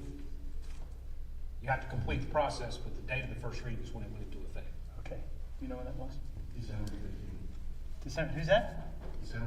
Oh, good for you, okay. December, we had cookies, you'd be getting a box of cookies right now. Okay, December 15th, so that's gonna be 6 months is May 15th? Okay, so you got your work cut out for you. Okay. All right, next item up is 10B. Again, it's gonna be a public hearing, and then it's gonna be a third reading vote. So this is on an industrial park that's located in Oconee County. Okay? We have to do this as a paper partnership. It's a state law for them to get some state tax cuts on that industrial park. We get 1% of the revenue, it costs us nothing. Does anybody want to go to that podium and speak on this for 3 minutes? Going once, twice, 3 times, okay. No speakers on that. Okay, I'm gonna make a motion for a third reading on this industrial park located in Oconee County, item number 10B as presented. Do I hear a second? Second. Any discussion on this? Okay, those in favor, raise your right hand. Those opposed, same sign, passes unanimously. Okay, next up is item 11A, which is an update from the Planning Commission Vice Chair, Kelsey Crooks. This was a goal of Council Linville to hear more from the Planning Commission. And Ms. Crooks, you're up. Tell us what's going on. Thank you all. All right, so I'm going to give you guys a little bit of background of what we've been working on. You kind of touched base on some of the things that have fallen under the moratorium, so I will break down into what we've worked on the side of RV parks and campgrounds, and then kind of give a little background information on the other items that we are working on. So thank you for letting me be here. One of the areas we discussed were size requirements for RV parks and campgrounds. So that is still in the works. We have some proposed language for that may be presented to you guys. I think you each have a packet from me that have the RV park and campground standards as is currently, and then our updates with staff language regarding what we discussed at our last workshop meeting in January. So this proposal would require RV parks and campgrounds to have a minimum size of 5 acres and a maximum size of 10 acres countywide. So originally when we did the UDSO updates, I think there were some differences between each district. Some districts had more acreage, some districts had less maximum acreage, and this just kind of puts everything as a whole even keel across the county, which I think makes it a little bit more cleaner for expectations. Next is the importance of clearly defining a campsite. We don't technically have any definitions defining what a campsite is currently.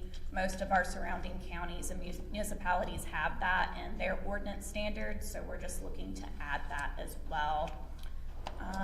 That kind of leads us back into density standards. The Planning Commission is recommending a limit of 6 campsites per acre. That's something that we worked with Mr. Seda and Mr. Holloway and Mr. Lawless, who attended our workshop meeting. Again, just cleaning things up, making transparency a little bit easier, and clearing those expectations going forward on our campgrounds and RV parks. We've also discussed internal roadway requirements, so that proposed language you will see under section 302B1A, which should now read, roadways within an RV park or campground should be constructed and maintained to all weather standards. Gravelled road or road of equivalent materials that is passable by vehicles under both wet and dry weather conditions. I think Mr. Seda pointed this out when we were doing the UDSO updates, that there were some issues in defining what campgrounds and RV parks should have as far as road materials. And so that just adds some language there and clears that process up. Another proposed revision is removing the phrase "in any calendar year" from section 302B3, which you should have in front of you. This change ensures compliance is contiguous rather than tied to an artificial annual reset. So I think currently we have the standard that ensures year-round access for residents and visitors, from that being 180 days to 90 days, which is something that we discussed with Mr. Seda and Mr. Holloway as well. So under, let's see, I'm sorry, I'm getting lost here. RV park and campgrounds are not designated or zoned to function as long-term residential neighborhoods. Longer stays can place unanticipated demands on schools, utilities, emergency services, and surrounding communities. A 90-day limit reinforces the intended temporary nature of these facilities while still allowing flexibility for travelers and seasonal visitors.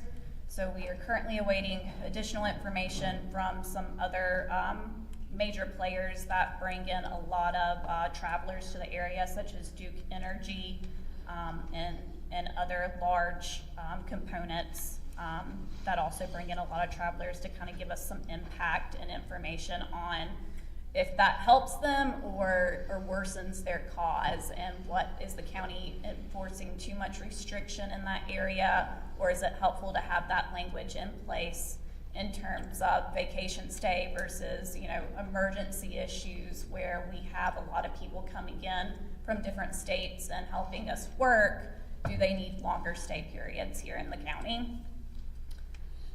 So moving on to clearer criteria for site management plans, that is in section 302B11. These plans should function as active accountability tools. The criteria under consideration include maintaining logs of lengths of stay, basic guest information, verification of RV insurance, confirmation of vehicle registration and tags, and limits on additional vehicles per campsite. I think those are reasonable operational standards. I think it supports safety, prevents unauthorized long-term occupancy, and ensures responsible management. Sometimes we have applicants come before us that are entrepreneurs and don't really understand what they're getting themselves into. This just adds some language and definition to what those expectations should look like when you are having people stay on your property. And that's kind of it for RV parks and campgrounds. Like I said before, you guys, you should have a packet from me discussing everything that we went over in our workshop. Moving on from RV parks and campgrounds, we want to address stormwater. This topic often arises during our development discussions and review of application. Staff has clarified that the Planning Commission does not have jurisdiction over stormwater engineering or design discussions, which are handled through other parts of the development review process. The Planning Commission's land use decisions should maybe not be based on stormwater design. That said, stormwater still remains a critical and important additional information can be requested through appropriate channels when needed. So understanding these jurisdictional boundaries ensures decision remains legally sound and technically appropriate. At the same time, the Planning Commission is requesting broader discussion and oversight regarding environmental impacts development is having across Pickens County, and we look forward to continuing those conversations about stormwater. So goal there is just to protect and preserve and see if the Planning Commission can have any more say in the direction of stormwater. In addition to RV park and campground standards and the conversations surrounding stormwater, the Planning Commission is actively working towards a Highway 8 overlay in Easley, extending both on 1 mile on each side of the corridor. So ongoing process there. We are also beginning work on hotel and lodging ordinances, which currently do not exist in the county. The purpose of the Highway 8 overlay will be to proactively evaluate land use patterns, reduce traffic impacts, guide development, and help preserve that area since it is already kind of overdeveloped. Rather than just responding to these projects in isolation, this approach would allow us to strategically, for the corridor as a whole, protect it better. So moving forward, we will need deeper discussions with staff to determine first steps and establish expectations and outline how the overlay process should begin, which we should be able to have a better understanding of that after our February 9th meeting, where our agenda is already kind of loaded up. And as we work on hotel and lodging ordinances, we anticipate frequent coordination with not just certain players of the council, but the council as a whole, just to make sure that we're in alignment on our goals. It's my understanding that there has been discussions regarding a potential lake overlay affecting districts that border the lake. That information will be really critical early in this process, as the direction of the hotel and lodging standards may vary depending on overlay areas. So while we clearly need hotel and lodging ordinances for the entire county, its final form, I think, would be better reflected if we have that conversation about a lake overlay now, instead of getting through some of the process with the hotel and lodging standards and then just saying, oh, never mind, we're gonna do an overlay at the lake, and that's gonna affect the ordinances you guys came up with. From there, the commission, with guidance from Councilor Linville, feels we have a strong foundation regarding solar farm ordinances, another newer development type that we don't currently have in the county. Those ordinances are expected to require less research and refinement based on prior work and expectations already shared. Some of the commissioners have expressed interest in exploring data center regulations, and they are researching those independently currently. So they would probably like to add data centers to our list of priorities at some point, which we think would be better off tied into the solar farm ordinances. Looking ahead, we also intend to examine how county departments interact with the Planning Commission, including how department recommendations influence commission decisions and final application outcomes. We will be evaluating the extent of the county authority once projects are permitted, and there have been clear issues with accountability when projects negatively impact the county or deviate from approved conditions and standards, so that will also be added to our priority list going forward. We are aware of the outcomes from the Resilience Committee that were discussed, and we fully are in agreement with that and appreciate you guys for reviewing it. However, we would like to have full access to the stormwater mapping produced from those efforts and have that incorporated into the development review and application process moving forward. So I don't know if that's something we need help from you guys or if that's something we need to hear from staff, but we like those maps. They are much more intense than the FEMA maps, and we would like to see those incorporated in our development standard review process. So altogether, these proposed updates are about clarity, consistency, and accountability. They are not to stop development. That ship has sailed, obviously. We understand that it's still coming regardless of what updates we do to the UDSO. We do not want to spend a lot of extra time trying to prevent development, but we still see a lot of loopholes in the UDSO that need a little bit more care and management, and we want to continue to elaborate on those things while still trying to catch up with a lot of our neighboring counties that are still a little bit ahead of us as far as planning. Let's see. Good planning does not happen by accident. I did want to say that. We appreciate the continued work. My fellow commissioners are so great. You guys, you have put a talented group of people together, and I cannot thank you all enough for that. That is a smart group of people, and the county as a whole is really better off with them in place on the Planning Commission, so thank you for that. Last thing, we know that we have a turnover in the planning department. We're hoping from a staff perspective that that does not halt the work that we're doing. Should we have a new planner in our staff, we just hope that they are willing to work with us and can jump in fast and catch up, because we have a lot of work that we are doing, and it is going to take a long time to get all these things accomplished. So thank you for your commitment, and we appreciate you, and thank you for letting me ramble up here. Welcome. Do Any you guys have questions? questions? Real quick, I just want to say the data centers the state is taking that up right now. I don't know if you followed. They are. Yeah, Senator Tom Davis has one that's in committee that he's trying to push through this year. So it may be that, and I just read over that ordinance this morning actually, that, I don't know, it's the state legislature, who knows what will happen this year. But if it goes through, it may address what we are looking at because it has a lot of rules about available energy and effects on the environment and what you have to do. So that may save y'all one to-do list. Okay. We'll see what the state does. I mean, obviously, it's always good for the county to have our own say, but that may save you that. My other question was, clearly y'all been giving a lot to do, and when we're under a moratorium, that puts us on a timeline, right? So y'all, unfortunately, are on a very fast timeline with a lot to do, but it has to be done by law, by May, or we go out of the moratorium.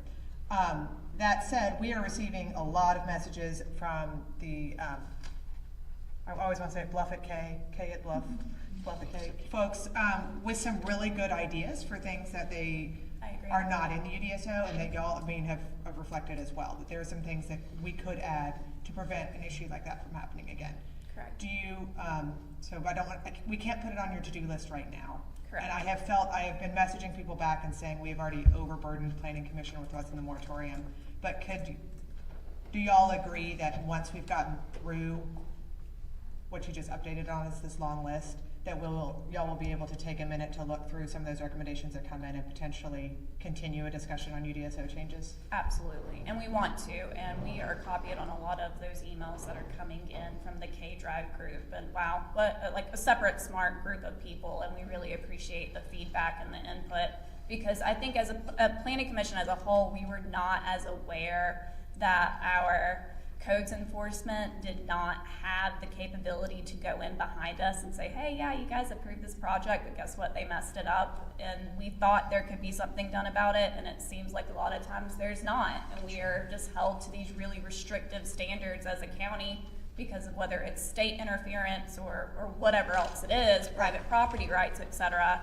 So yeah, we want to continue to elaborate on that conversation and deep dive into that, but that is in itself a whole big mess, right? So we would need a lot of time as well to kind of deep dive into that and figure out what our role is, what staff's role is, and how we can collaborate on that to get those things accomplished that prevent issues that are going on at K-Drive right now from happening again. Right. Okay, great, thank you. Any other questions? You're probably looking at least a year to get that done. About K-Drive? Yes. Yeah, that's a tough one. The suggestions that have come in, and there have been some good suggestions Yeah. on that.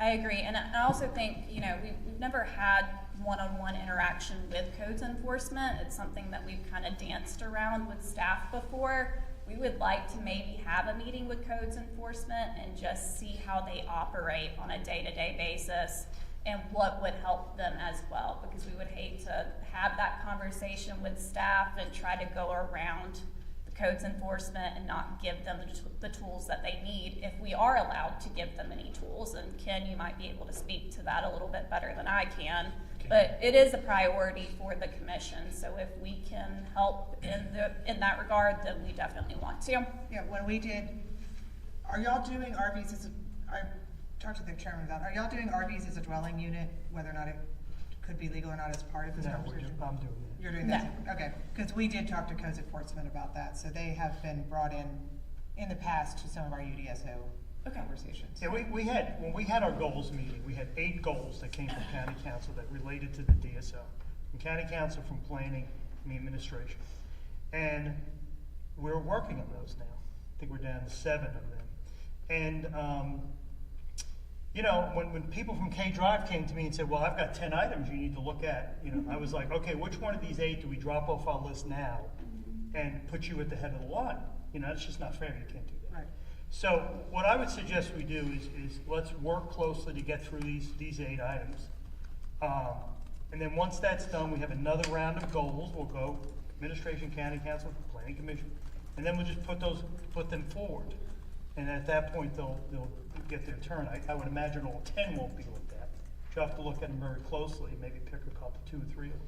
and then we'll just go from there. But I think we should focus on these ones that we have on our plate now. I agree, and I think as a commission, once we get through our February 9th agenda, that's pretty heavily loaded up with Speedway conversations and another planned subdivision in Mr. Lang's district. I think we can divide and conquer this list that we're working on. Again, smart group of people, they're gonna have great suggestions. I have no doubt that we will get this done in the time frame that we need to. What is the order again? So RVs and campgrounds first? RV parks and campgrounds are pretty much halfway baked. We should be sending something up to you guys, hopefully by March, if possible. Okay. From there, it's gonna kind of depend on the feedback we get from council. So I would like to work on hotels and lodging next. But if there's gonna be a conversation about a lake overlay, we need to know that now, before we start deep diving and creating those ordinances. I mean, I just tell you, I personally support a lake overlay. I do. I think that the lakes is so, I mean, how many lakes are over there? 2, right? 2. I mean, I think they're just so different and they're so unique. That's my personal feeling. Now, and I think some of that would be in my district, so I would have that's how I feel. Now the question is, do you want to do it as part of this? When you do the hotel, you got to think countywide. Oh, yeah. You really do. Absolutely. I mean, and if there's something that you want much more stricter on the lake, it's probably worthy of an overlay. Correct. You know. Well, and a lake overlay would be commercial ventures on the lake, not necessarily residential. I don't want people to hear lake overlay and freak out. Yeah. It would be maybe This is just about new commercial development. No, it might just be residential only. The overlay. Is that what you're saying? Yeah. Okay. Yeah, like I said, No new commercial, which would keep it residential only. Yeah. But the way you just said that, it was Did I? So what I'm getting here is that there is an appetite to do a I lake mean, from overlay. 2 of us, I don't know how the rest of you feel. You feel the same way? You know. How does you feel? Dale?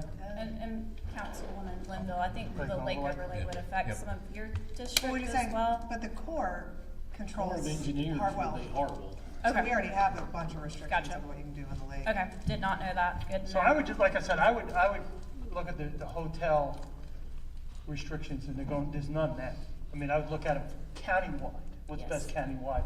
And if we want to do more on the lake, then we'll come up with an overlay.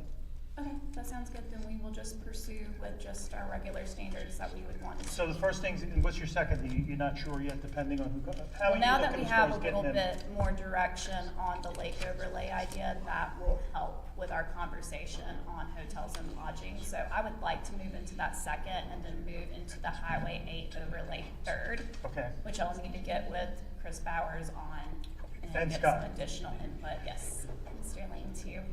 And staff as well, because in my tenure, we have not done an overlay, so I don't even know how that functions as a whole. So we will need a lot of input from staff on how to I start that think one process. thing that'll help is Oconee already has the lake over, Oconee County's had a lake overlay for Okay. 15 years or more. Mm-hmm. So we're not starting cold there.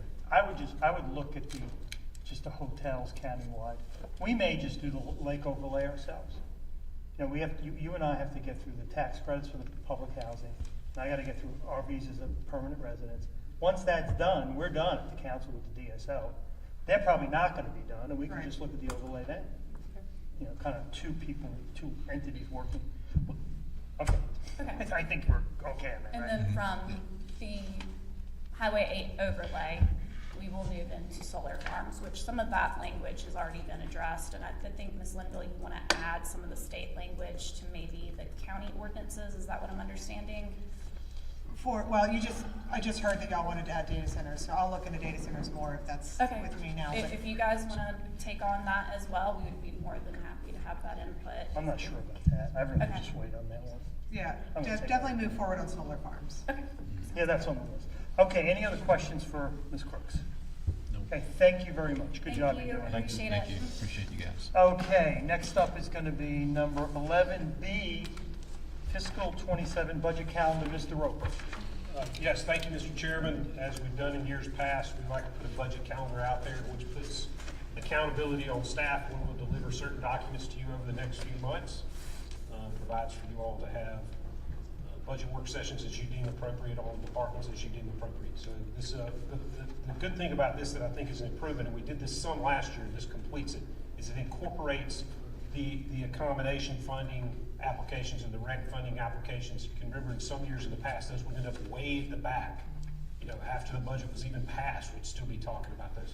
So the good thing about the calendar, I think, this year, and we had some of this last year, is it incorporates all of that into the schedule. Okay, do we need to vote on this? I always prefer you do, because then I can look at my staff and say, they told us to do this. Okay, so I'm gonna make a motion to accept item 11B as presented. Second. Second, any discussion? Nope. Okay, go. What I was gonna say, it doesn't have a lot of exact dates, it just has kind of monthly guidelines. Chairman, are you expecting to add? Oh, yeah. Budget work sessions I'm gonna have- beyond our 2-month meetings? What we're gonna do first is the end of March, before we even have a first reading, we're gonna have a late budget meeting. And there we're gonna discuss, like we did last year, expected revenue, expenses, COLAs for employees, what we're thinking there, and top priorities, which I'm guessing is dispatch center, probably. And then we're also gonna discuss capital items. Yes, sir. And the administration's gonna lead on all that, but everybody be prepared, you know, to put your 2 cents in on those topics. Okay, so any other discussion on that? Okay, those in favor, raise your right hand. Those opposed, same sign. So Megan, we're looking towards the end of March for that budget meeting. Because first reading of that budget's in April, isn't it? That's correct. Okay, we'll talk about that. Okay, next item up is gonna be the infamous 11C. Approval for a GPS score application. The collaboration manager, who's also a motorhead too, I understand, Jessica Varney. Or airplanes, what is it? I saw you in Airplane. a fighter plane, didn't I? Yeah. Oh, yeah, there you go. Okay, you're up. Good evening, Chairman and members of council. Thank you for this opportunity to speak. I was going to change the slide, but it's not going. I want to give a brief overview of the South Carolina Opioid Recovery Fund, or SCORF, because many in this room or listening online may not be familiar with it. SCORF was created through the South Carolina Opioid Recovery Act to administer funds received from the National Opioid Litigation Settlements.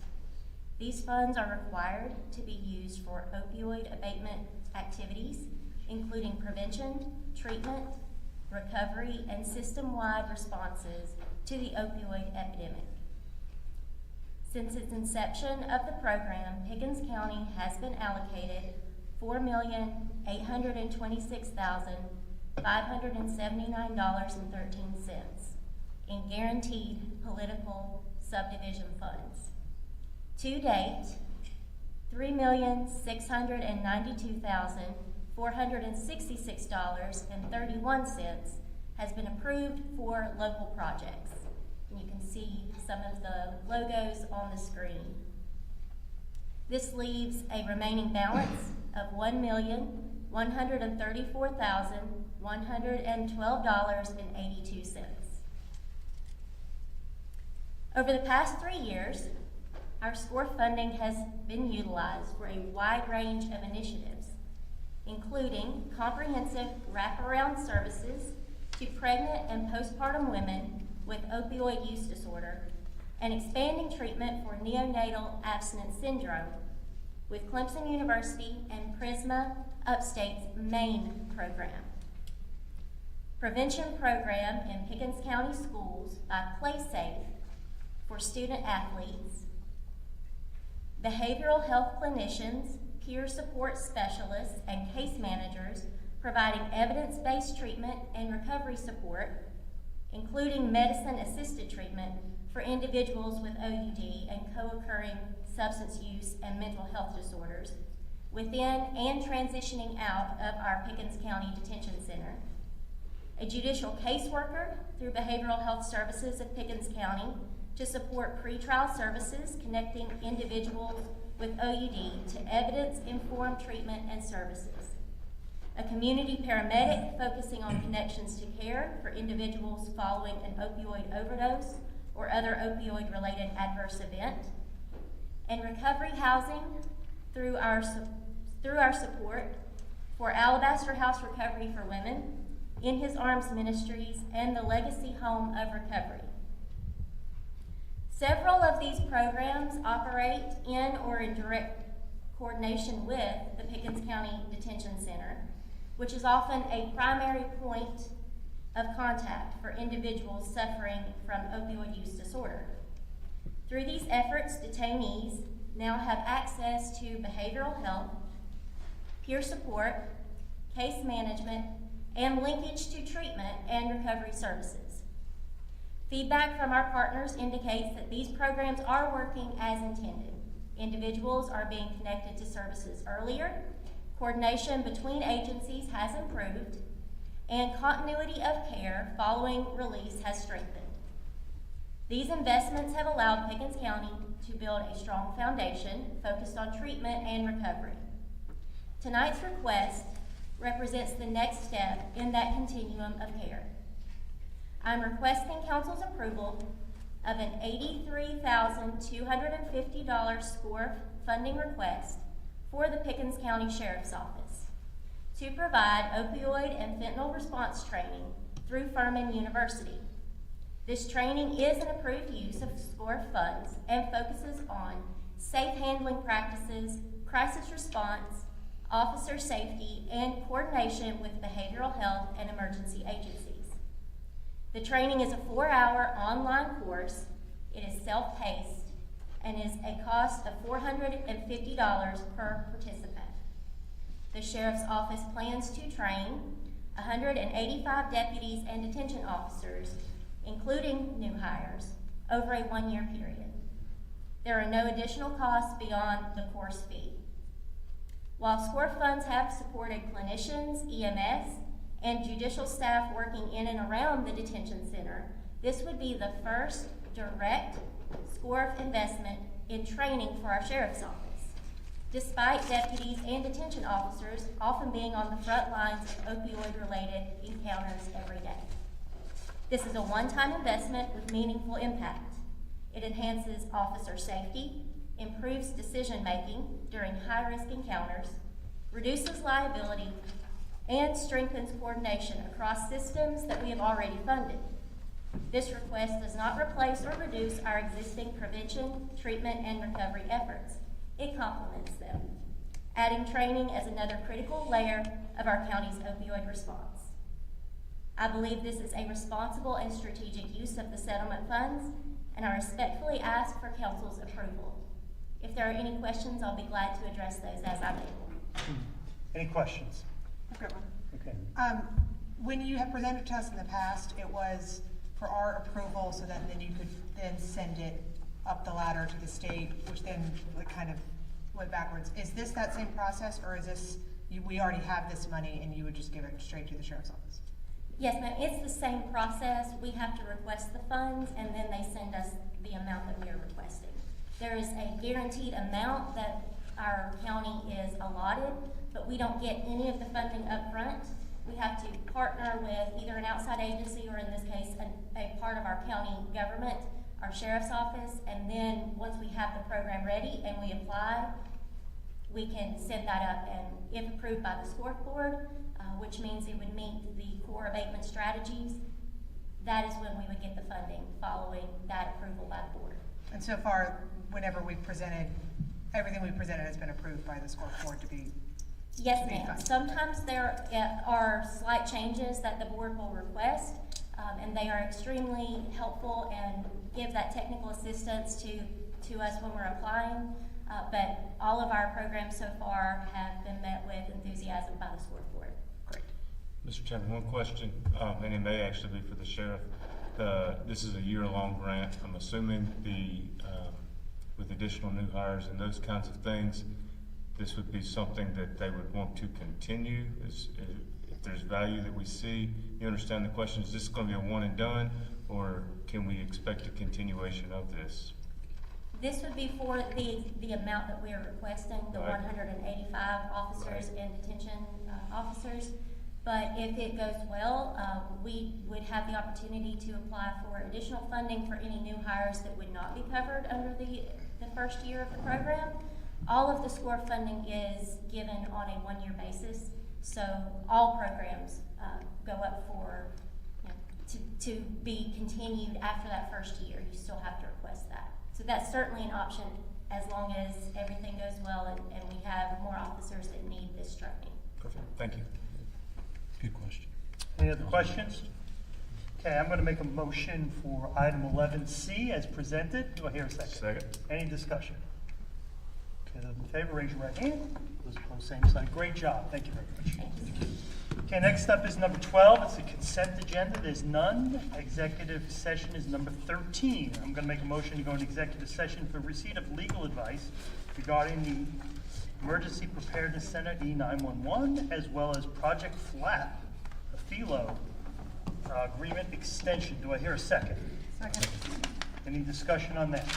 Okay, there's some people that hung around. If you have questions for your counselors, they're going to be hanging around about 10 minutes, and then we're going to go in the back. So, any other questions?